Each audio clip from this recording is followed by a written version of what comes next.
پر همدې موضوع د بحث لپاره په ژوندۍ بڼه راسره وصل دی د نړیوالو چارو کارپوه ښاغلی عزیز معارض صاحب. معارض صاحب ستړی مه شې، وخت بخیر، خپرونې ته هم په خیر راغلی. معارض صاحب لکه څنګه چې ما وویل تخنیکي ټیمونه راغلي تر څو د اسلامي امارت سره خبرې اترې وکړي. معارض صاحب که دغه قضیې ته د نړیوالو حقونو له لیدلوري څخه وکتل شي یا په ټوله کې د خپله اروپایي ټولنې د کوم دوی چې کوم منشور لري یا په ټوله کې د دې ټولنې کوم قواعد چې دي چې دوی به کډوال له دې هېواد څخه نه وباسي، اما اوس تاسو فکر نه کوئ چې آرام آرام ورو ورو خپله اروپا او اروپایانو هم دې ته اقدام کړی چې کډوال له خپل هېواد څخه د دوی چې کوم اصلي هېوادونه دي هغو ته یې په یوه پلمه یا هم په بله پلمه وباسي؟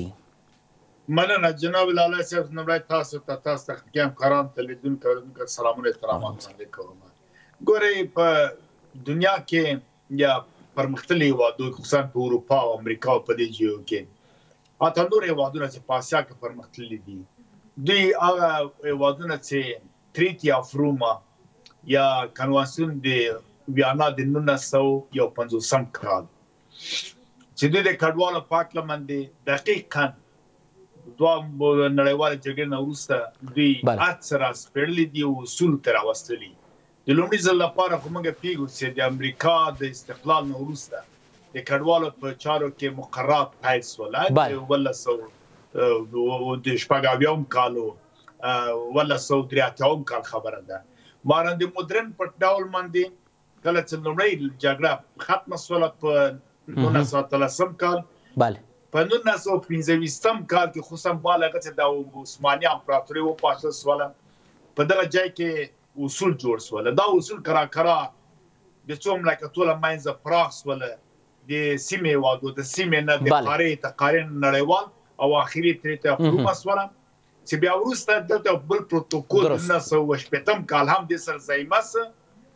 چې دا اصول په ټوله دنیا کې په ټوله هېوادو خصوصا هغه د 193 هېوادونه چې د ملګرو ملتونو سازمان غړیتوب لري په دوی باندې مورد اجرا او قابل تطبیق دي. درست. نو دې اصول په رڼا کې دوی یو اصطلاح لري well founded fear of persecution back in their own country. دوی که خپل وطن کې هېواد کې داسې یو خطر اساسي یې لري دواړه حالت یو څوک اساسي یا پهنس د مثلا ډارېږي او یا دا چې واقعا دای ثبوتي کیسه چې خطر څه چې به تلار سم یا مړ کېږم یا تعقیب باندې ګرځېږم په خپل هېواد کې. دلته سبجکټیو ابجکټیو ټیسټونه هم دی علاوه له دې چې دوی ډاکومنټ لري که نه لري دوی په هغه باندې بیا دوی دلته خامخا پروسه د اسایلم سیکر یا اسایلم پروټیکشن ورته وایي. بالغه بیا نو که چیرې ریفوجي سټیټ ته ځي مثلا ویزا ورکول کېږي او مختلفې ویزې دي ډسکریشنري ویزې یا نورې کلونه ډیوریشن فرق کوي. بالغه بیا هغه د کوم بیا د انډیفینټ ویزا چې اخلي ترلاسه کوي بیا دوی ځي اتومات ماچن نېچرالایزیشن ته اپلای کوي یا سټیټ ته بله. معارض صاحب په ډېرې بښنې سره معارض صاحب که ماته وخت راکوي ډېری وخت په اروپایي هېوادونو باندې البته په ټوله کې دا انتقاد ډېر وي چې اروپایي هېوادونه کله چې کارمندانو ته ضرورت ولري یا هم کارګرانو ته ضرورت ولري یا هم په ټوله کې داسې چا ته ضرورت ولري چې په کمو پیسو باندې کار کوي بیا کډوال مني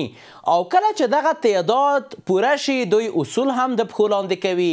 توجه هم نه ورته کوي.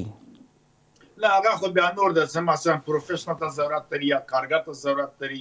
یا مسلکي کسان راولي هغه بیا نور مقرره کړي خپل انویټیشن کې دعوت یې دلته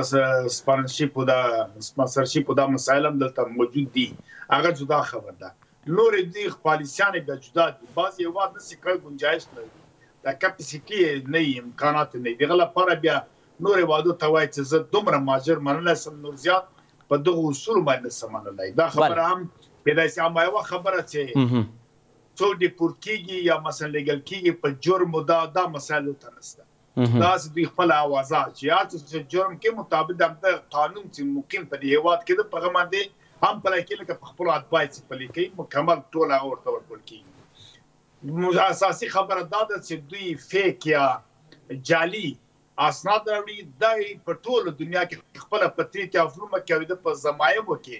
چې ما له 1980 کال د راغلي کار څوک گرفتار سي کوم وخت چې د غلط یا جعلي اسناد راوړي او ځان پناهنده کړی د ریفوجي کړی ده ولو که درست سند مستند چې د هیواد د فاصله جرمونه مسایل زندان سزا هر څه په دې په ډېرې بخښنې مارد صاحب په ډېرې بخښنې سره که دلته یو بله پوښتنه وپوښتم آیا فکر کوئ چې په راتلونکي کلو کې په ټوله کې د اروپا امریکا او په ټوله کې د غرب چې د بشري حقونو مدافعین دوی وخت نه وخت ځان ته وایي دغه پالیسۍ د کډوال منلو یا نورو ته د سټیزنشپ یا په ټوله کې د تابعیت ورکولو دغه پروسه به د دوی ودرېږي؟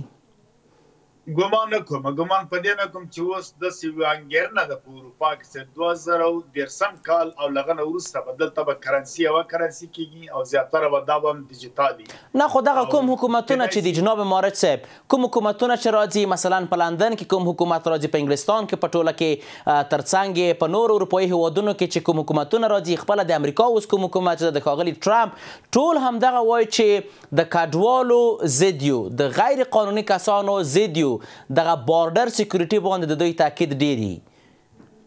نه خو دوی خو وایي چې غیر قانوني څوک نه راځي ځکه دلته میګریشن بیل ورکول کېږي په د باندې کې چې ته چېرته راغلی مثلا بېرته لاړ شې خپل هېواد ته بیا داسې وایي زه سر امسکار کوم اجازه ورکوي یا ځینې کسان بیا ګوري چې ریفوز کېږي د اسالم پروسس دوی بیا د اپیل حق لري همداسې فرست ایئر د ټریبونال ته یا مثلا اپر ټریبونال ته تر های کورټ او سپریم کورټ پر دوی حق لري چې خپل حق دفاع وکړي دا بل پالیسیان خدا دی وایي چې خپل هیواد مرزي دی عمومي ټول اعلان کوي دا حقیقت ده په خپل هیواد کې دی جامن راټولي کمشنري د عالی د ملل متحد یونیسار ادارې سره چې دوی ستونزه په خپل هیواد کې اما کله چې سیاسي مشکل لري دوی سراسي دوی خاور ته بیا دوی د حق نه لري چې پر خپل خاور نه